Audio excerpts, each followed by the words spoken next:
توقعات برج الدلو ليوم الأربع 24/7/2024. سبحان الله، الحلو كله جاي يدلو في الطريق. عندك رسالة جايلك من شخص متوفي، بتشوفه طبعا في المنام. الشخص ده قريب منك بس توفاه الله، وهو بيبشرك بقدوم رزق ملوش أول من آخر. ما شاء الله ولا قوة إلا بالله.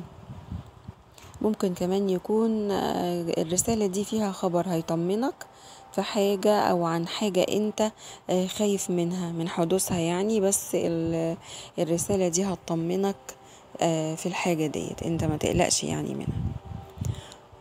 ربنا بيرفع عنك البلاء، وده هتشوفه كويس جدا في الأوقات اللي جاية القريبة. وقدامك طريقين انت هتختار الصح فيهم وهتمشي فيه بفضل الله. جاي لك عوض من رب العالمين على شيء انت فقدته او ما قدرتش تحققه او اتمنع عنك عن طريق شخص او حد معين، فربنا بعت لك العوض، اقبله ان شاء الله. اوعى ترفض العوض ده، عشان ده من ربنا مش من العبد، لا ده عوض من ربنا جايلك يا برج الدلو. جايلك كمان فلوس من مصدر غير متوقع، مصدر انت مش متوقع ابدا، او يعني مش متخيل ان ممكن يجيلك فلوس من المصدر ده. ربنا بعت لك فلوس عن طريقه.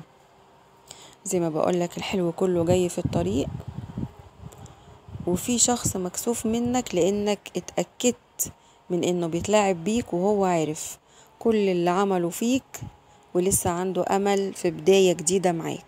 القرار قرارك والامر بايدك، علشان انت موقفك اقوى منه، لان انت ما ظلمتش يا دلو، انت اتظلمت.